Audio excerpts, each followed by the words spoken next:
let me ask you, why does a doctor need your help? Well, I just happen to have written an entire book on that subject, so I'll just refer you to this. There you go. This is the new, you showed this earlier, but those of you who are looking at the webcam here, this is the new Thriving Medical Practice. I wrote this with Dr. Vicki Ratner, and Eric, this is being received out there big time because as doctors look at this book and flip through it, they are realizing that they need help. They really are not able to stay on top of everything that the government's doing with the changes in healthcare and so forth, and stay on top of the business side of their practice, which is collecting the money that's due them.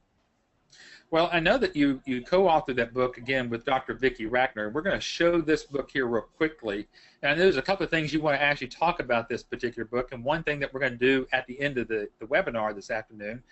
But this is a very interesting book because, folks, you can grab this book off of Amazon.com. It's out there on the market right now for you to be able to go purchase this afternoon if you want to. But look at it, what it says, doctors, what is the state of your financial health? Now, how is this important as to whether doctors are staying into private practice or they try to find I guess the golden pot at the end of the rainbow with a hospital?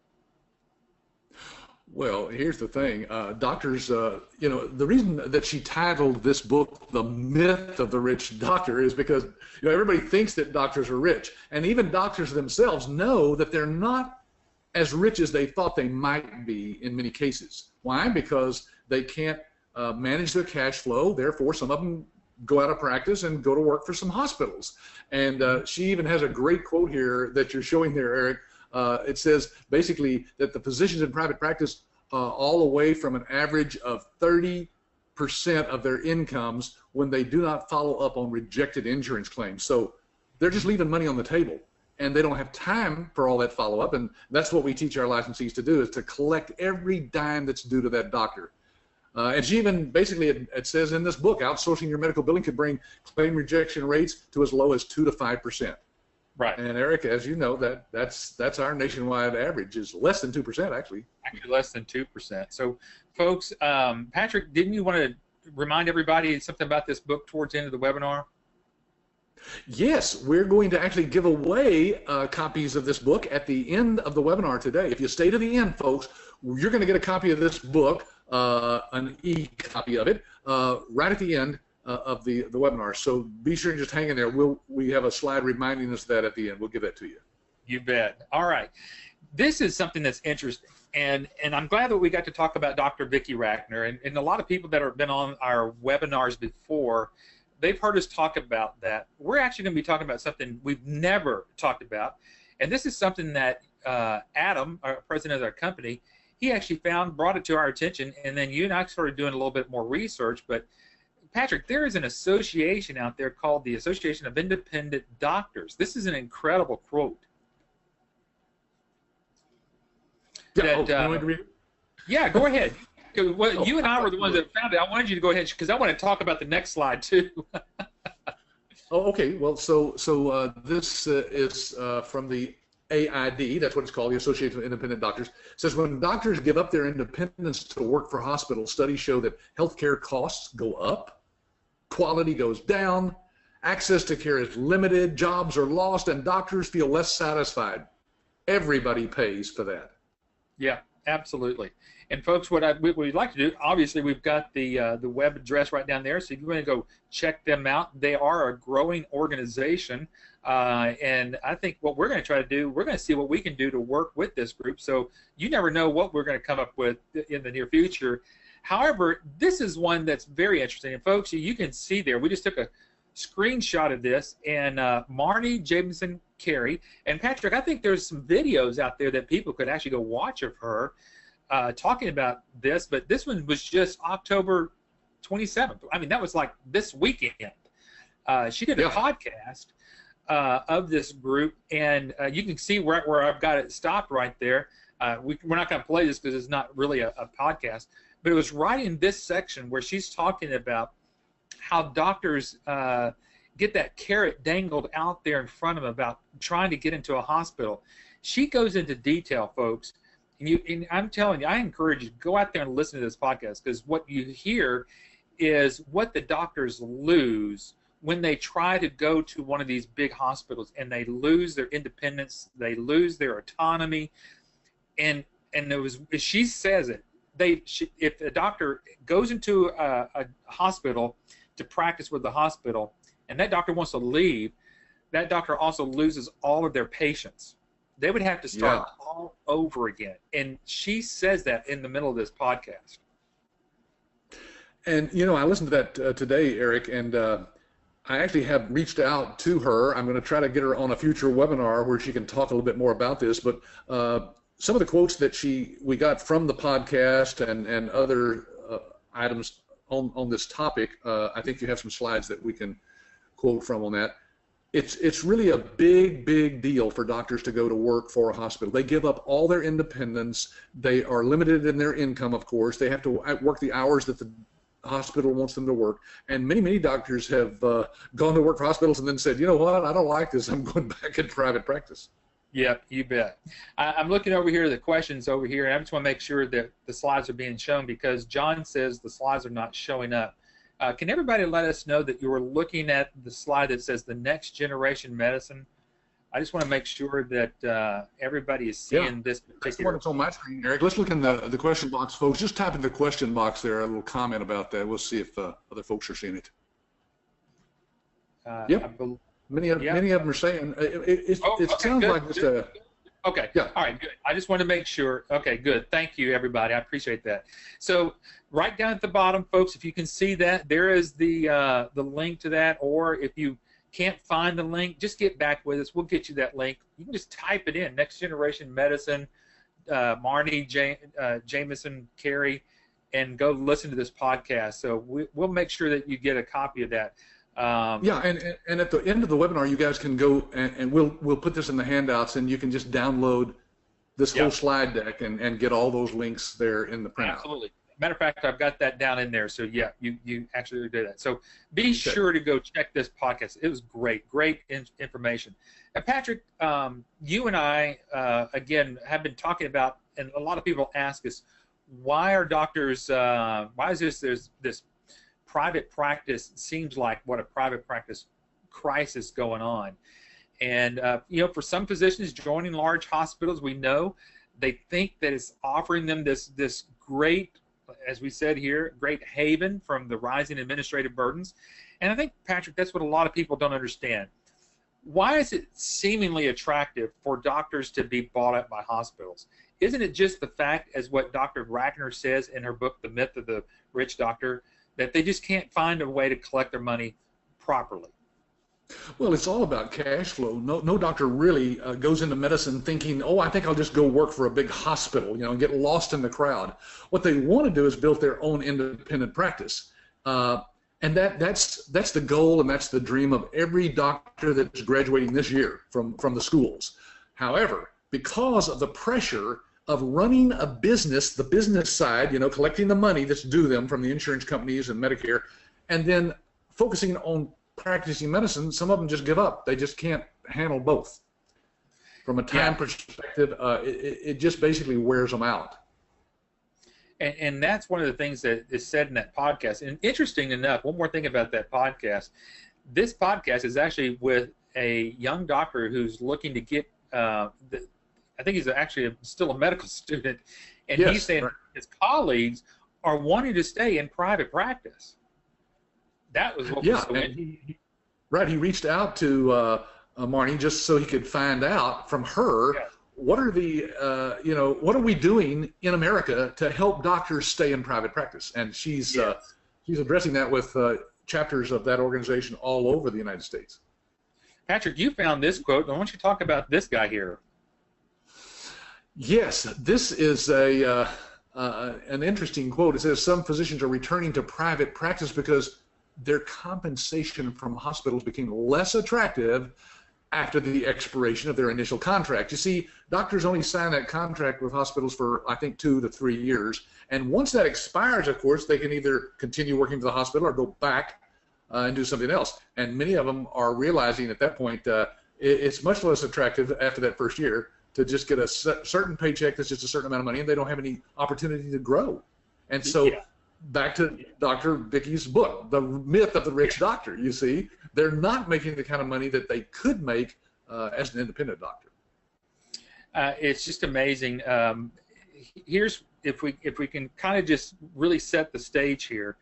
Not only are you going to be getting this business in for yourself as an entrepreneurial venue, you know, a way of you doing what you want to do, but truly expand your mindset on thinking that what you're doing is, again, helping save the independent medical practice, because how it helps you and it helps your community.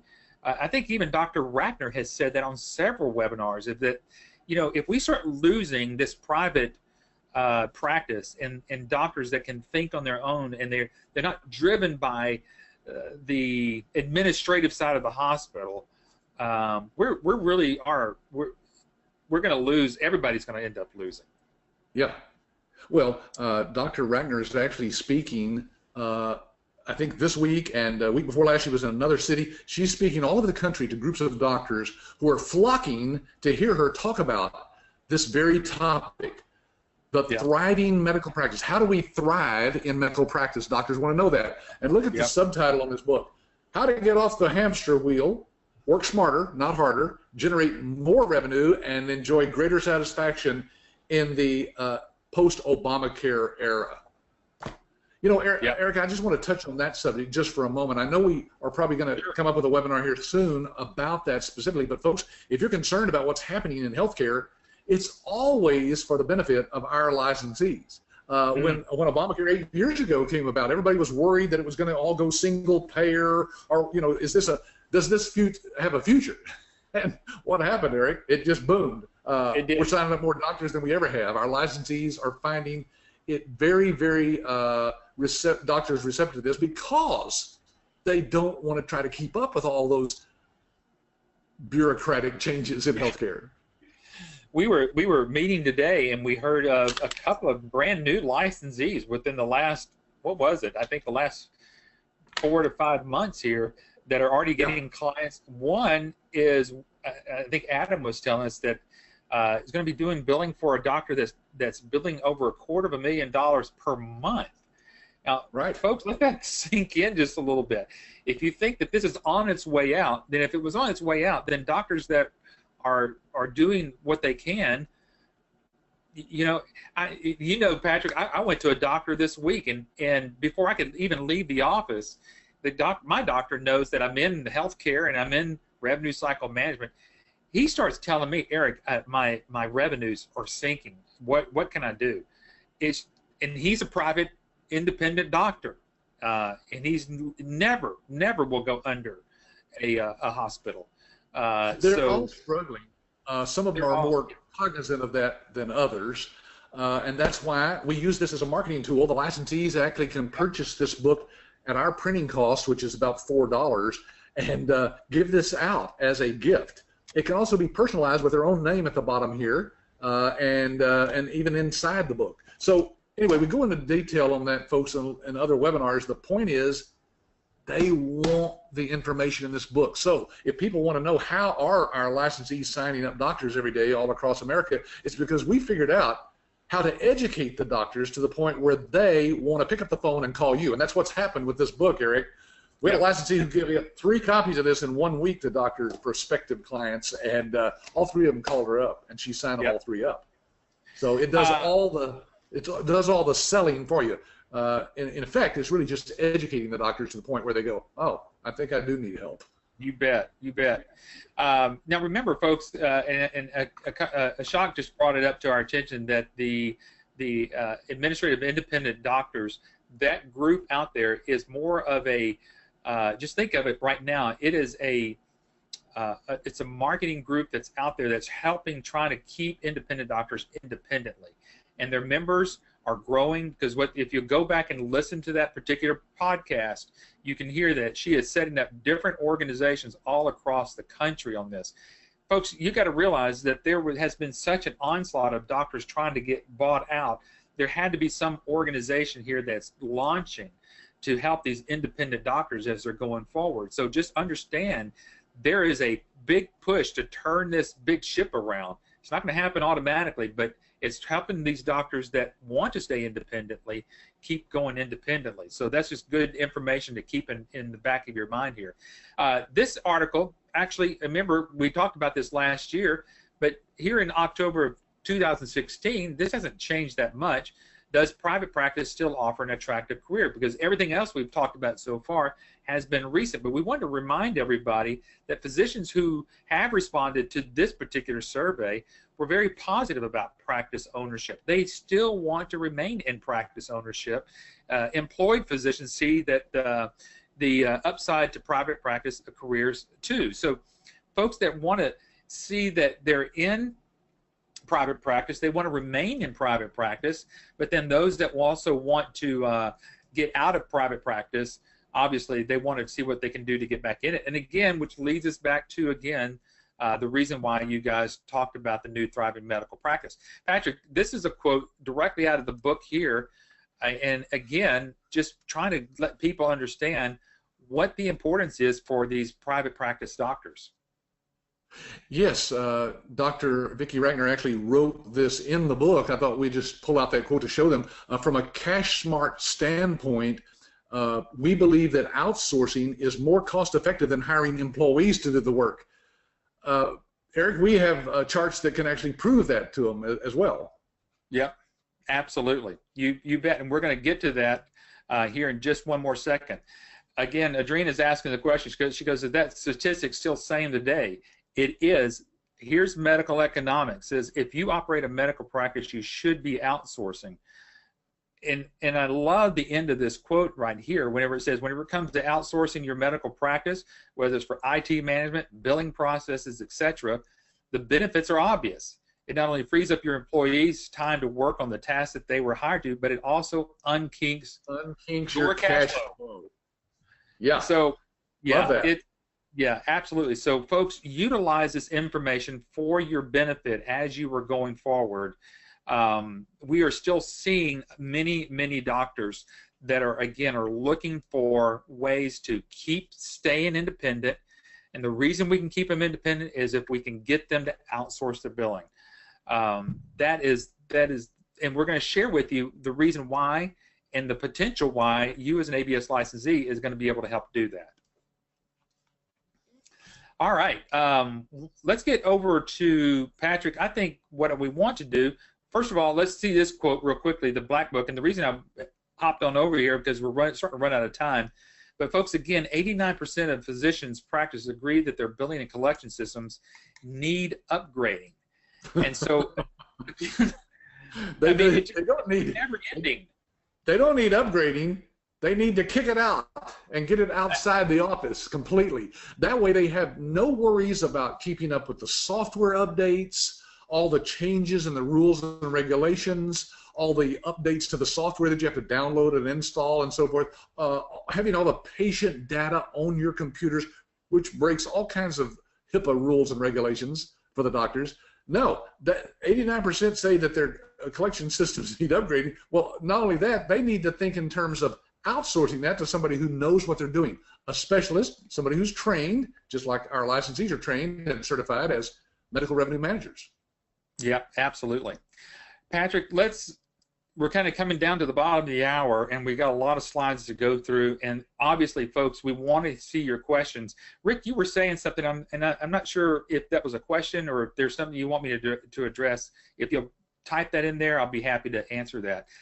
But let's get to this whole thing about whether a doctor's doing billing in-house versus outsourcing. This is so interesting because, Patrick, a lot of people say, well, why wouldn't a doctor just do their own billing in-house? Why don't you kind of go through this chart, and this, hopefully I explain that. Eric, can we both turn off our webcams just for this, sure, so that this will blow up as big as it can on people's screens? Yeah, now, let me just talk you through this, folks. As we go through this, you're going to be surprised that doctors are actually going to spend about more than twice as much. Well, you can just glance down here at the bottom, you'll see what you would be charging a doctor is this $31,200 that you see up here. Eric, can you kind of point to that, or maybe you could get your drawing tools and kind of circle this as I talk through it. This is assuming that a doctor is just doing 20 claims a day. Now, some doctors see twice that many patients. So 20 claims a day at about $100 per claim, collected dollars, and you're charging that doctor, you know, nationwide, Eric, it's as low as 5%, as high as 8 or 9%. We've used 6% here to be conservative. So that means you'd be charging the doctor $31,200 for that, you know, annual billing. Now, look over here at the full-time billing employees. You've got 1.5 people that are actually in charge of the billing there in the office, maybe the office manager's overseeing some high school student or something like that. And so that's going to cost them $46,800. Payroll taxes are going to cost $3,300. Workers' comp, $600. Errors and omissions insurance, $300. Training costs each year is about $3,600. Leave coverage for you know, temps at $20 an hour, $2,400. Employee benefits packages if they have insurance and that kind of thing, $5,100. And then the hardware and software and IT support to keep all the computers up and running with their software, $3,000 a year. That's conservative, Eric. So right. They've really got the $65,000 it takes a doctor to do their own billing in their own office. They don't realize that they could be outsourcing it at 6% and saving, you know, $34,000. It's 48% less expensive, folks, for a doctor to outsource. And we show this to the doctors, by the way, not using these numbers here, which we just used for this webinar. We get the numbers from them that they're, you know, actually spending right now, and compare it with, you know, our programs that actually show these savings. And this also has been one that's, the numbers where we've got this from actually is from a previous licensee or licensee of ours that gave us this information.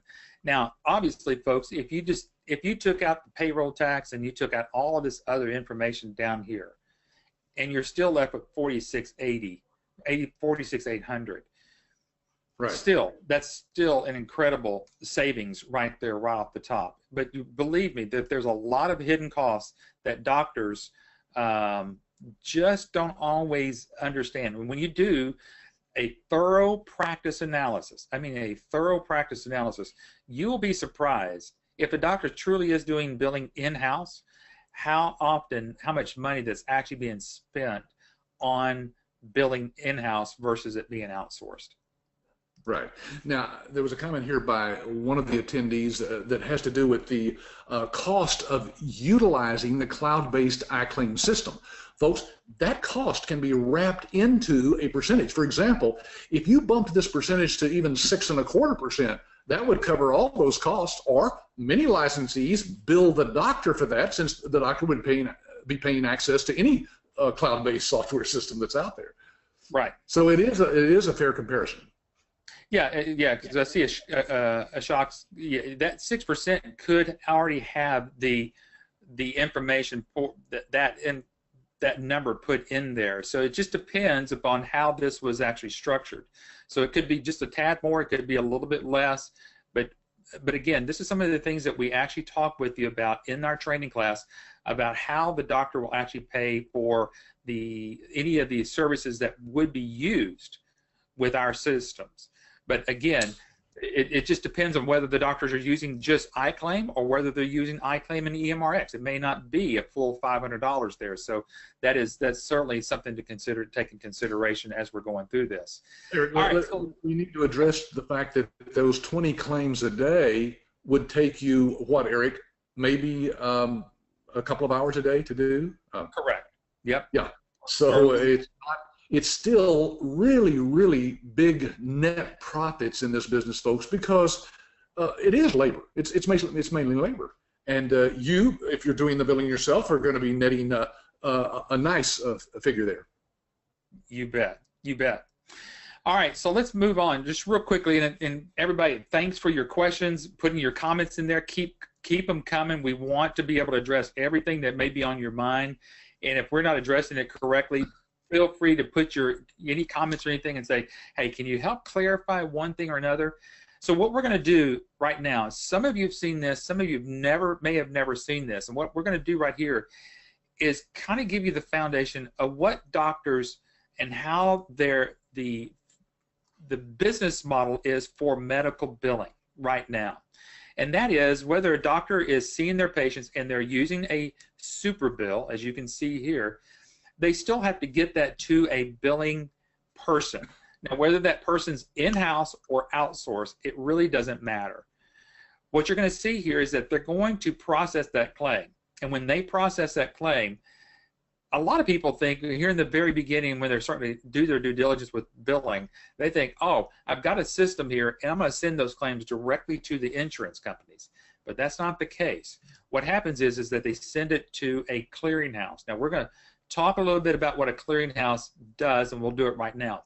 A clearinghouse will take claims from any billing software, get it prepared to then send it to each of the insurance companies, as you can see right here. The clearinghouse will then send it over to these areas. Now, whether a doctor's using that super bill like we were looking at there, or they're using the new platform, which is electronic medical records, it still is the same process. It's still going to go through a clearinghouse before it gets to, again, the insurance companies, again, as you see right here. This is what you will find out there all the time. Now, our system, as you can see, is iClaim, but what we're going to choose right here, we're going to click this, and you can see that the clearinghouse sits inside of our system. Folks, this gives you such an advantage out there. This is what's going to have that doctor move from their current billing system or their current practice management system to the iClaim system. There are two main reasons. Number one, we are processing claims in real time, which means we're getting claims directly to the insurance companies, which in turn gets that doctor paid now within 7 to 10 days. And since we have the clearinghouse involved in here, now we also have lower rejection rates. And Patrick mentioned it earlier to you. Our rejection rate is less than 2%. Patrick, you know, I've had doctors tell us, why hasn't anybody else done this up to now? Yeah, when we actually mention that low rejection rate of less than 2% for initial claims submitted, doctors sometimes think that's impossible because they're so used to having it way up there. You know, I think the nationwide average is like 30+%. So even if they're at 20%, they're thinking, wow, if I could get less than 2%, wouldn't that be more money coming in for me that I get to get paid? Yes. You bet, yeah. I'm telling you, folks, if you haven't had an opportunity to see a demo of the system and compare it with what other systems are, Patrick, I got to do, I don't know if you even knew this, I did a demo for one of our licensees that came to our class, not this last class, but the one before that one, with a group that's out of New York with, get this, and it's a group, it's a doctor group of 600 doctors. Now, all 600 weren't on the demonstration, just their heads of this organization, and they were literally blown away that the fact that the clearinghouse, they have never seen anything like this. And so imagine, folks, that we can show the doctors or a group of doctors, obviously 600 is bigger than most licensees can pretty much handle right at the beginning, but it sure is a good start. They may even get up one or two of those doctors, but this is really what's making the difference here for our licensees and for the doctors, and this is really what's keeping the doctors to stay independent, Patrick. Yes, that's right. Because with more money coming in, net at the end of each month for those doctors, they can afford to grow their practice, buy new equipment, expand their staff, or whatever they need to do to stay, as a healthy, vibrant, profitable practice. Now, Eric, this next slide, let me tell them one of the things people ask us all the time, folks, is what is it that distinguishes ABS from everybody that's out there? And I don't know how we got this to that slide, but oh, here it is. Okay. This is the one I was expecting, Eric. And let me just show you, folks. First of all, there's the iClaim system. Now, folks, this is called a practice management system. That's just a fancy term for billing software. It also manages everything about the practice, including it has a scheduler built in and so forth.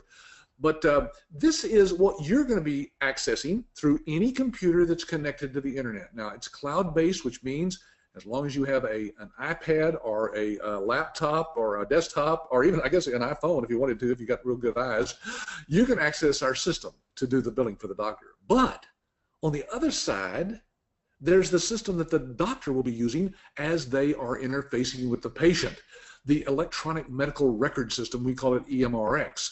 That's there because the doctor can use the iPad to actually encounter their patients and ask them questions and tap a few buttons, and that puts all the information that you need back into the system. So these two work in conjunction with one another. Then we also have another factor that you just mentioned, Eric, that nobody else has, and that is the Clearinghouse is built into our system. That is, it doesn't go outside. We can't blame anybody else. The buck stops here. We are the people who do the claims scrubbing and submitting the claims to all the different payers that are out there. So that's why our rejection rate is so low. And then there's one other factor here that a lot of people don't have in their systems, and we just have one of the best patient portals that are out there. Eric, what is this thing that some people are talking about here recently called telemedicine? Yeah, as a matter of fact, whenever I was sharing this with that group this last week, I asked them, I said, do y'all have a way to do telemedicine or any type of e-visits, which is the patient not even having to leave home, and they did not have that. Even with some of the big name medical billing practices out there, they just didn't have that as part of their system.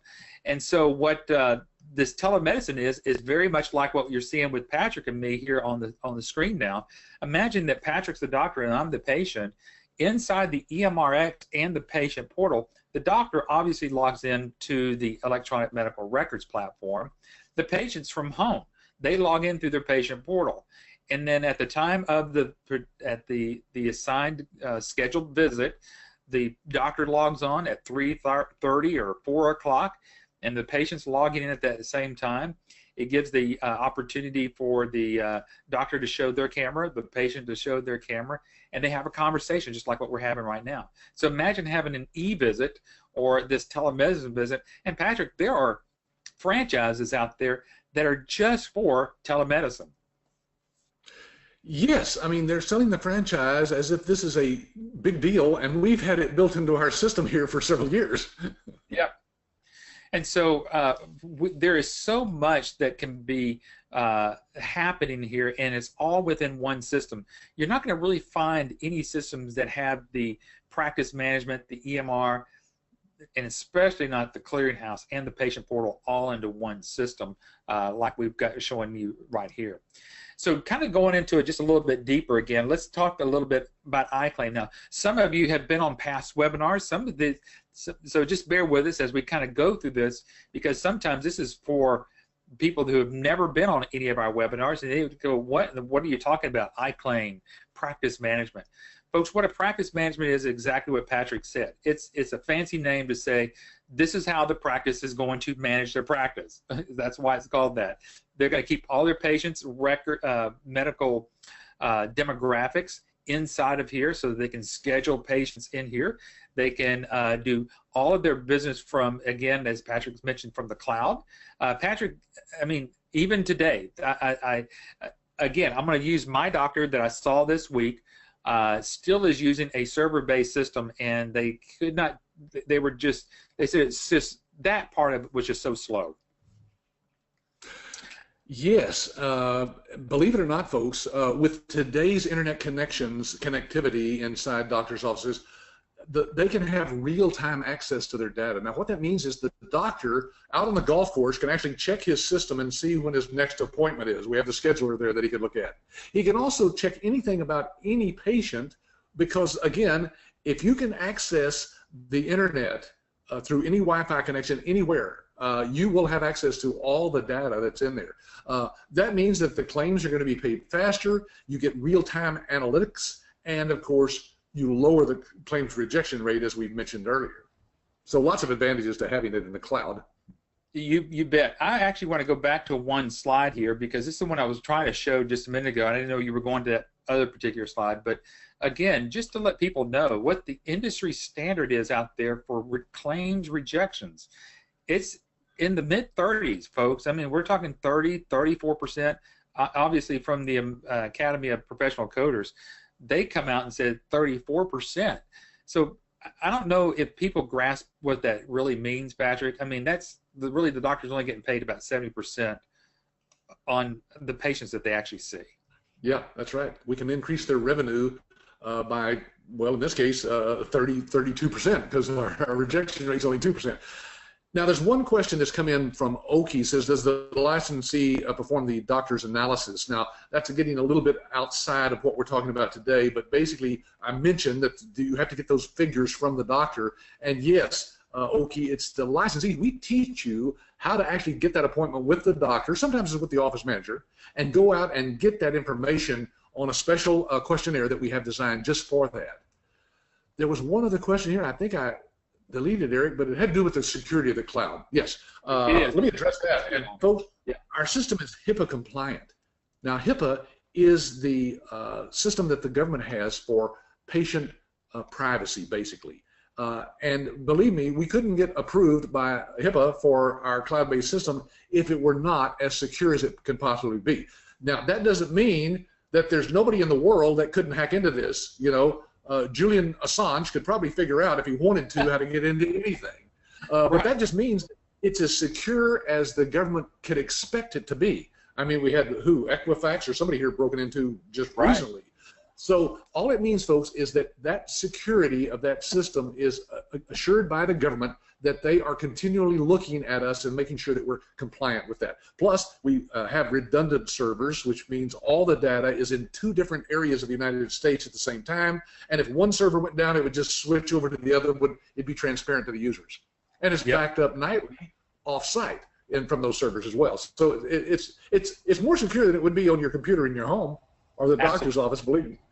Or on some server, like you said, there at the doctor's office. That's correct. Now, again, for some of you, you've been on these webinars before. You've heard of us talk about EMRX. You've probably even seen some demos. But for those that never have seen any of our webinars, EMRX is our EMR, electronic medical records platform. Now, we showed that to you in that graphic there, that you get all 4 of these. And if you haven't had an opportunity, again, for yourself to see the demo, check in with your business coach to see that. And here's just some information about that. And because a lot of doctors, and even this big group was asking some questions about, well, how easily is it to be used? Can I get it converted from my EMR system that I'm currently using? How easily can I get it over to your EMR system? There's easy customizable. It's 100% again integrated with iClaim. And Patrick, this is where it's hard for us to share everything on these webinars, but I like to at least say this: when we've got 100% integration with iClaim, think of it this way, folks. You as a patient, you go see the doctor today. Within our system, if your doctor's using this platform, the EMRX and iClaim, the doctor's going to see you within EMRX, put all his or her notes in there, and it automatically goes to the billing side, which is the iClaim. You, as the medical billing company, can process that claim today, and since we have the clearinghouse on the inside, that claim is going to be processed today through our clearinghouse, and then get ready to be sent to the payer, sometimes, Patrick, the same day, if not the next day. That speed you cannot get with any other system. No, and we have examples of licensees who tell us that, hey, I billed on Monday for this doctor, and the money was in their bank account on Friday. So it can happen very quickly. Great question from Lisette. She's asking, how do you sell them on doing both iClaim and EMRX? Actually, we don't want to sell them on anything, do we, Patrick? We want to get them to discover why they need this. That's all done through the practice analysis. You want to kind of go into a little bit about that before I go to the next slide? Well, one of the secrets of marketing to doctors is they don't like to be sold to. Nobody does, of course. Right. And so we teach our licensees to actually educate the doctors and become partners with them. So it all boils down to this, folks. They will see a demo at some point in your interaction with the doctor, a live demo of the system. that's given by us, our people here, our staff at ABS does these demos for you with the doctor, and they answer all the questions that the doctor has. And Eric, we're closing about 50% of all those demos that we do for doctors, right? So the doctor will make the decision. Once they see the demo of EMRX and see how easy it is to use and so forth, they sell themselves basically. And so your proposal can break it down to where you'll do the billing, and if they already have an electronic medical record system, then you work with what they have. Or you can also show them that by using EMRX, it totally integrates, because our system is one system with just different components, all written by the same programmers. Yep. Now, what we're going to share with you right now are some of the ancillary. Now, Patrick, I had a great question that was asked of me today. If some of the licensees that are out there and they're getting involved with these doctors, some of them may or may not be doing billing with those folks. How are they getting in there? So that's one of the things we wanted to kind of share a little bit about today. Some of these ancillary services that Patrick and I rarely have time to talk about, but we've got a little bit of time here, Patrick. Why don't you share the importance of each of these ancillary services that we do have? Well, think of it this way, folks. Sometimes the doctor or the office manager, they think that their billing is under control, right? I mean, they are getting checks in every week from insurance companies, right? What they don't realize is they're not getting but about 70% of what they could be getting. So they need to be educated. Well, how do we interface with them if they're not interested? They think everything is okay in their billing situation.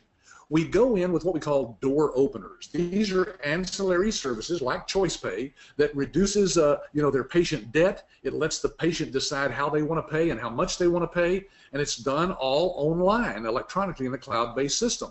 So by going in and talking to them about their cash flow from their patients, you see, believe me, they all have problems with that. They'll open the doors to you and talk to you about that. Well, now, once you're in the door talking to them and about this, even if they don't go with this, wouldn't the natural question be to you as you're talking to them, and we'll show you how to get this dialogue going, they'll say, well, you do billing as well. What's the difference between what you're doing and what we're doing?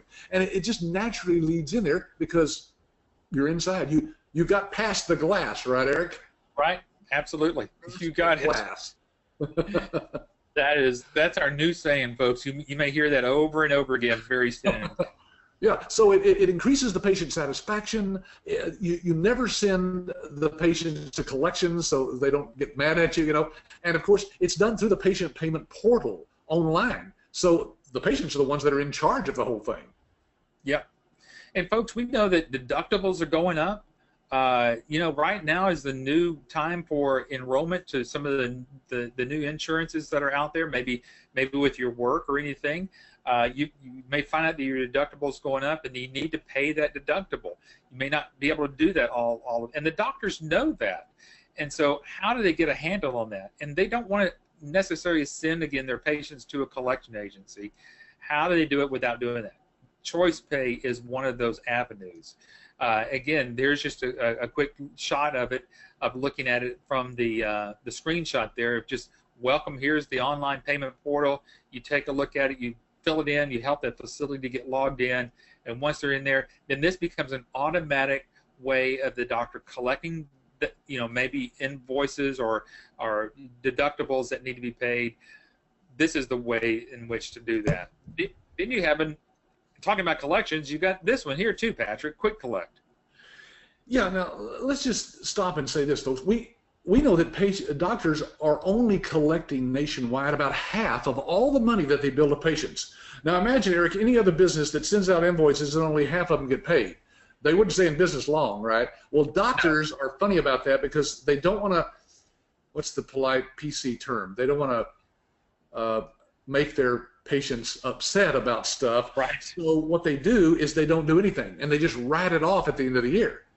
Well, look, Choice Pay and Quick Collect helps the doctor to collect on that money, and we can collect up to 98% of that money. Eric, that's an increase for the doctor in revenue. And it's not about collections. Believe me, you're not a collection agency, folks. This is an online, cloud-based system that automatically does all this follow-up. It increases the patient retention.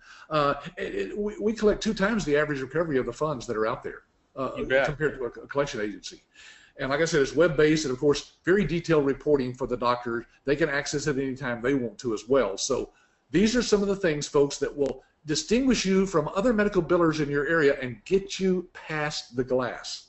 There's a picture of Quick Collect in one of the reports that it comes out with. Eric, I want to address a couple of questions here. They're starting to come in now. You notice as we get close to the end of the hour, everybody starts thinking of their questions, which is great. Hey, Ray made a statement here about maybe a lunch and learn. Ray, thank you. You're exactly right. A lot of this can be done through what's called a lunch and learn, folks.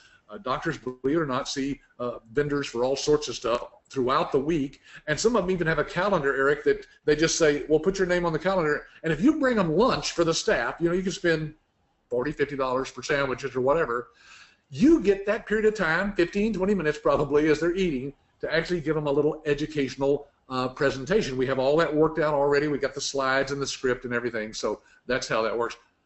Now, there's lots of other questions coming in here. Eric, you want to look at 2 or 3 there, and I'll glance at them too and see if we want to address them. This is a good one here from Ashcock. It says, if a doctor is using their own EMRX, their own electronic medical record system, does the patient information have to be manually entered again into iClaim? You want to address that, Eric? Absolutely. No, you don't have to do that, because once that information's in iClaim, we can pull that information from their EMR. This happens quite a bit. I spoke to really this last week or the week before last to one of our largest licensees that's doing literally thousands of claims a day. And I asked him, I said, are all of your doctors that you're doing billing for that are on iClaim, are they on EMRX? He says about half of them are. I said, so how do you handle those that are not on our EMRX? He says, we just do it like we do with anything else. And this kind of goes to, I think, one of the questions that Lisette's asking. So it's kind of answering both these questions at the same time. Is that they just take those super bills or get the download of that, and since the record of that information is already in iClaim, because you match those two rosters, so the rosters that are in their EMR and the roster that's with iClaim, you just pull those together, and so in iClaim you don't have to go manually re-enter or key in anything. So that helps answer that question for you, Ashok. And Lisette, hopefully that answered your question all at the same time. So it's just how it's done. It can be done very easily if the doctors are on our EMRX, but to do it manually, just to type in the codes, not the whole patient chart or everything else like that, their name and address, that's already in iClaim. So it's just pulling up that name and then putting those particular codes in there for the doctor from the super bill. Yeah, Mahesh says, currently how many hospital systems or individual physicians' offices are using this system nationwide? Now, Mahesh, let me start by saying that there's almost 1 million medical providers in the United States. We have a very small percentage of those that are actually on our system at this point. That is in the thousands, but we don't give those exact numbers out simply because we're privately owned and we don't give out a lot of that type of data directly to people that are just coming to our webinars. We will share that with you as a licensee, but just trust me that it has been proven for the past almost 20 years now that it's working and that it's very effective, and yet there's a huge market that's still out there that doesn't have any idea what iClaim or EMRX is. Right. Patrick, we got a few more minutes here, but I wanted to get to one of the ones. This is the brand new service. We've never shown this before. So, folks, some of you, this is the first time you ever see this. So, Patrick, you want to talk about Compliancy Guard? Well, first of all, let me just say that why we're showing you this, folks, because we're in the process right now of reevaluating our license and what it costs. It will probably be going up sometime soon. We don't even know how much, but I'm showing you this because this is one of the reasons as we add new services like Compliancy Guard, that, again, another door opener that will get you in to talk to a doctor about something that's very important to them. That's why we introduce these things on a regular basis to our licensees. And Eric, as you know, there's things we're working on right now that will just blow them away, that are even better. And these don't cost our licensees anything. Once you've paid your initial license fee, that's it. Any new stuff that comes out, all of our licensees get that.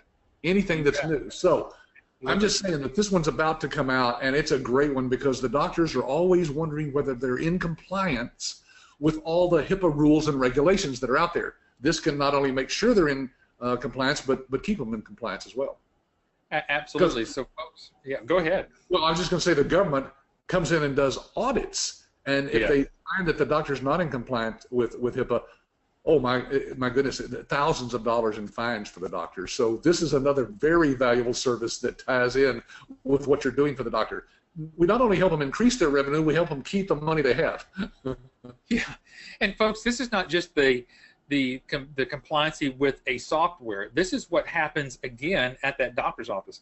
You know, when you walk up to the glass there and you're checking in, have you ever seen behind the glass maybe someone's chart sitting out, their name?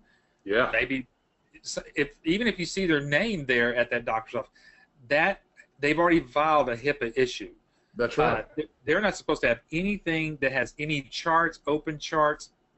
And folks, if I took a poll with everybody that's on there today, I would bet more than 80 to 90% you've seen that happen at your doctor. And imagine that would be you. And so, you know, obviously that's where the privacy part of the healthcare needs to really be tightened up. So, folks, you can see that. 4 minutes. Oh boy, let's get to this then, because we want to show one other video here towards the end. I know you want to show that here too, quickly, Patrick. All right, so folks, here we are.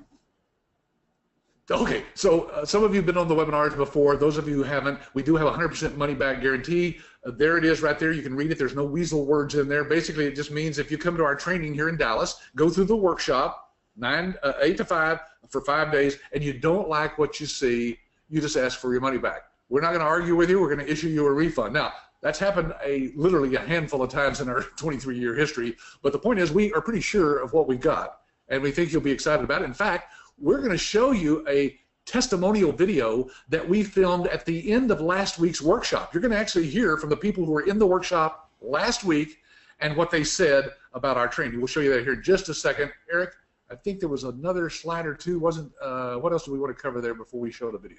The only other thing that we wanted to show them was that when they go through training, that they're certified. Okay, are you going to put that slide up, or is that something we want to just talk about? The certification is showing, yep. Yeah, you get that at the end of the workshop, folks. We certify you in that week as a certified medical revenue manager. Now, I'm going to put that myth book in there, Eric, while we're getting ready here. I think I have it open right here, and I'm going to slide it right in there, folks. You can have a copy of this right now because you stayed to the end. But look, it's not over. We got a little 4 or 5 minute video here that we're going to show you. Let me make sure that I've got that book open here. Let's see. I lost it somewhere. All right. Well, Eric, I'll tell you what. I'll put it in there while we're showing the video. Okay?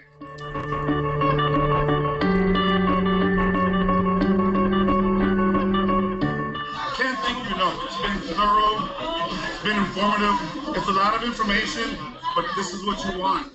You want to go out there and get your credentials. We're so excited to get started. Support from top to bottom.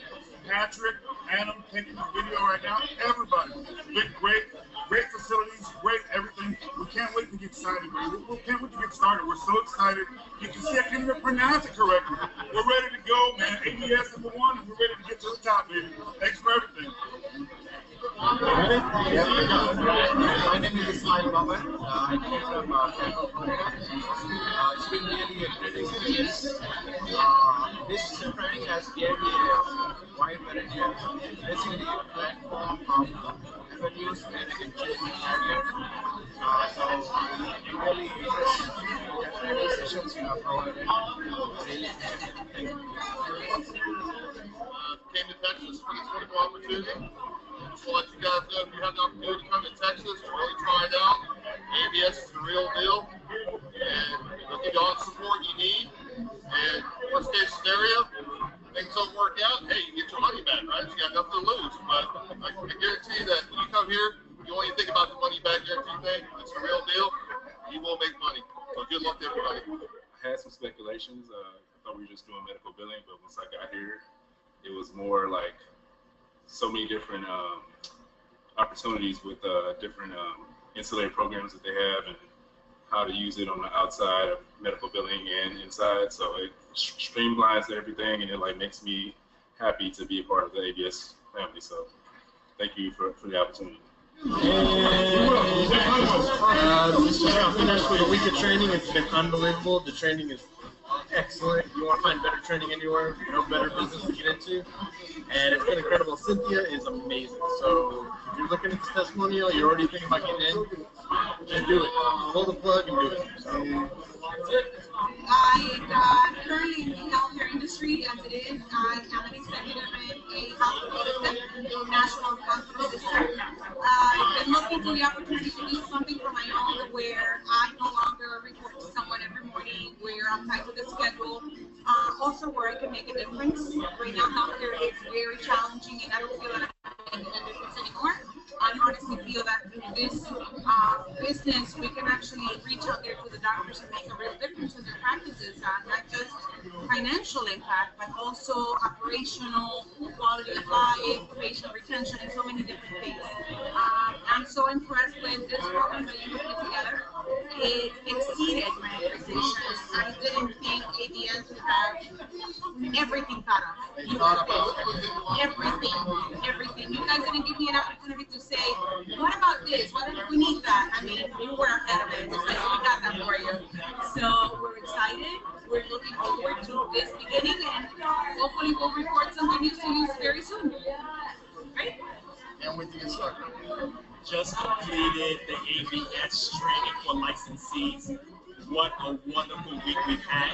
I must confess, I came here as a skeptic, wanting to pop the balloon, so to speak, but I'm left here feeling so empowered and so informed and just so ready and prepared to just really go out there and really have my own business, my own company, and do what we need to do to get towards financial freedom. So excited that we were able to go through this. My one skeptic nature has now disappeared completely. I feel ready, and trust me, if I'm ready, you can do the same thing too. So good luck to you. I'm excited and looking forward to the wonderful opportunity that ABS will provide for us. ABS helps us tremendously. They have all the things that we're going to need to be successful. The support is also there for us. I am just so happy and I'm associated with this great company that is helping us to be financially independent and also helping the doctors because the doctors need a lot of help. So I'm just very grateful. And I'm looking forward to contact with you. Here I am after 1 week. I am a certified medical revenue manager, CMRM. This is the key to everything. It's going to make me financially independent. Opportunities partners. I can't be happy enough with everybody over here at ABS for just a simple, straightforward training that allows me to absorb all this information in 1 week. And the brilliance of the instructor, Cynthia. I could not have done it without her. Really. The material was so much we had down, but oh my gosh, everything was done well. I definitely see how this is going to work for myself in my area of South Florida. I recommend anybody who wants to come in and get this done, contact as soon as possible ABS. It's the best choice you'll make. Financial independence, getting your own business done, and being able to help out your doctors who really need some help. These poor guys. So that pain and help them, get rid of that pain. Cheers.